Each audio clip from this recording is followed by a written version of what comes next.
Good evening, I'm Kevin Christopher. And I'm Haley Harmon, in tonight for Nancy Cox. Thanks for joining us at 6. Emergency crews are working a bad wreck in Lexington right now. Crews were called to Old Frankfort Pike near the Woodford County line just after 5 o'clock. Let's go out live to LEX 18's Alexa Hellwig on the scene with the breaking details.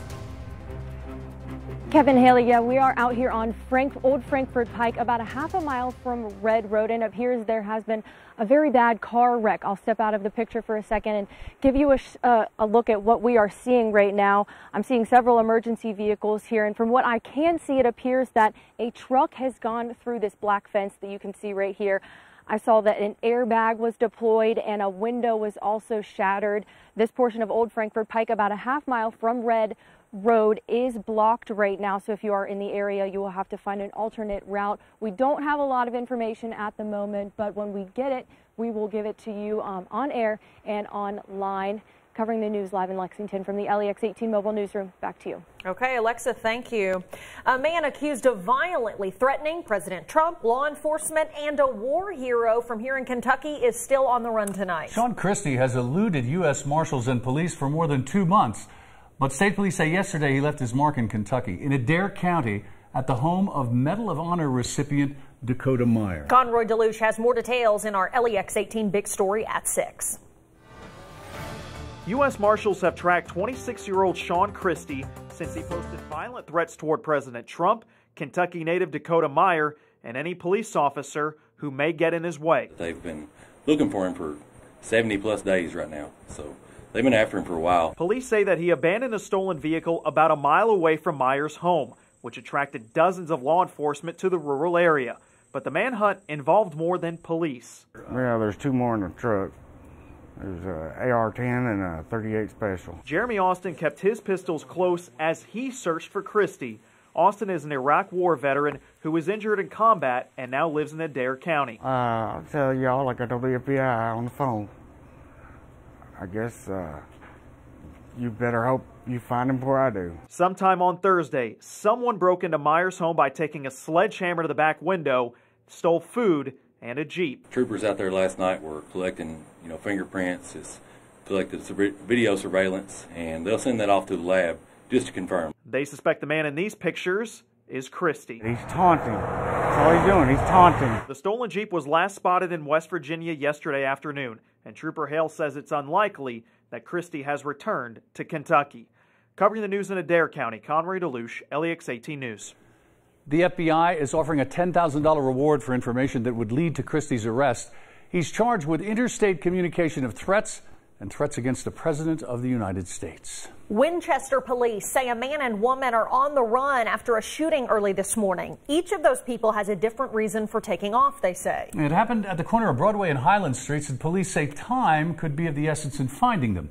LEX 18's Connor McHugh tells us how it all started with an argument. Winchester police made stops all around the city Friday, searching for Clarence Reynolds and Megan Griffin.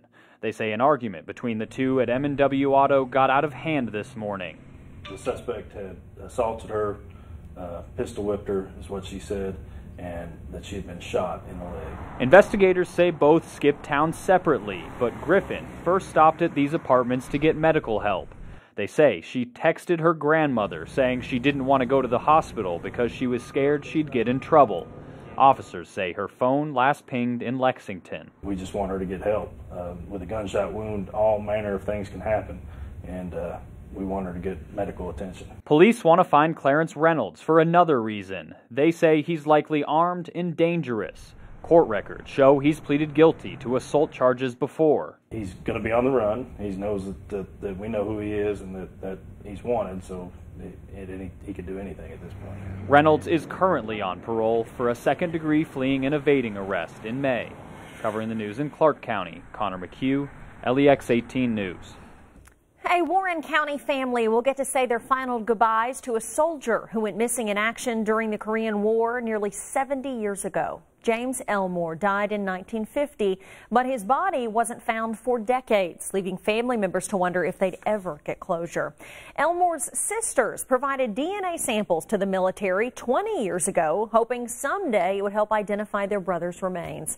Last month, family members got the call that changed everything. Elmore had been found. I'm still in shock. It's just, it's just unreal. But I'm so thankful.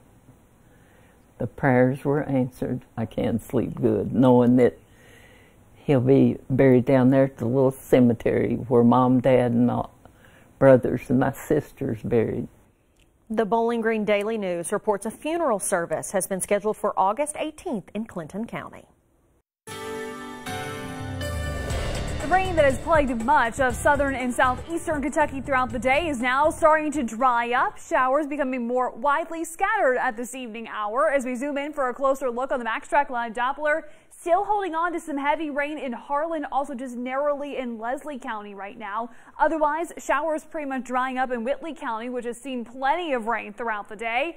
But if you don't live in that part of the viewing area, maybe closer to Lexington across much of the bluegrass, you've been dry today, seeing a good deal of sunshine too. A few more clouds starting to drift in over downtown at the moment, where the temperature in Lexington is sitting in the lower 80s. And we are looking at a fairly pleasant evening as temperatures will be dropping into the 70s, already in the 70s, where the clouds have been more widespread and the showers have been to the south and east of Lexington this afternoon. So all over the weekend, again, we're bringing back more chances for showers and storms of the scattered nature into your Saturday afternoon.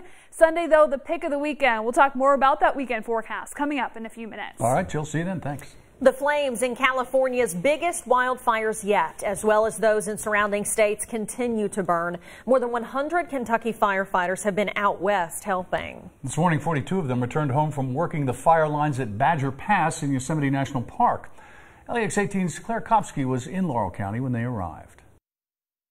Really good. Glad to be home. Home from 2 weeks of fighting the raging Ferguson fire in California. We kind of protected a little subdivision type vacation rental place there, and we cut hand lines, removed any trees and fuel around that area to try to protect the fire when the fire got there. Johnson's fought 15 other national fires, but he said this was one of the most intense fires he's ever seen. When the fire front did come, it was in the treetops coming at us. Kristen, the only female on the trip, says contrary to what most people think, they didn't use much water. We had to do a lot of dry mopping with tools, and so that can be difficult because like when those stumps burn, they burn for days and they're really, really hot. For 2 weeks, Kentucky firefighters slept in these 8-foot wide tents until one night, fire chased them out of their temporary nylon homes. This particular fire, it jumped a highway and kind of burned up towards our camping area and cut us off from that.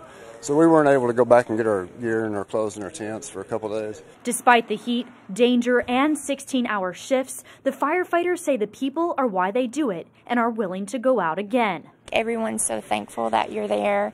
Even just stopping at a gas station, so many people came up and they were like, thank you for saving our houses. Like, they want to give you a hug or shake your hand, and always feels really rewarding. Those people need our help. It's really, really dry out there. All the grass is dead.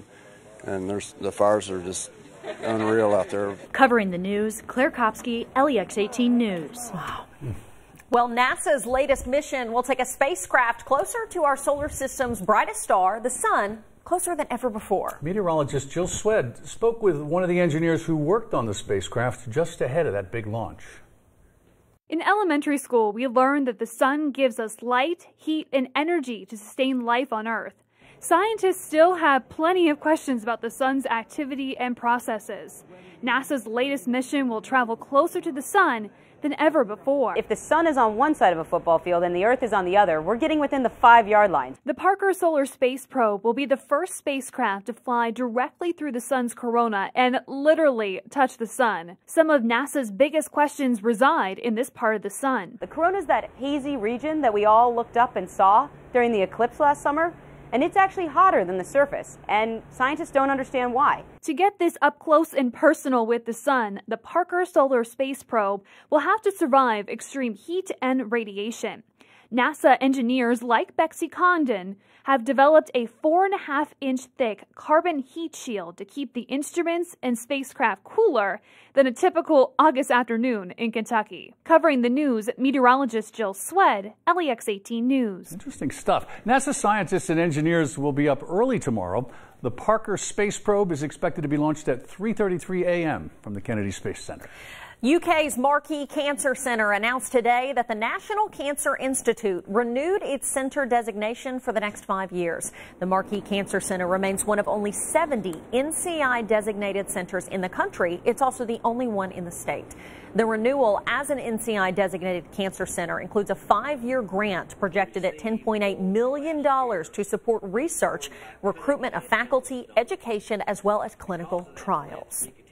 The Foster Care Council here in Lexington is taking a trip back to the 70s with its latest project. Watch how their new store is helping some special kids when LEX 18 News at 6 continues.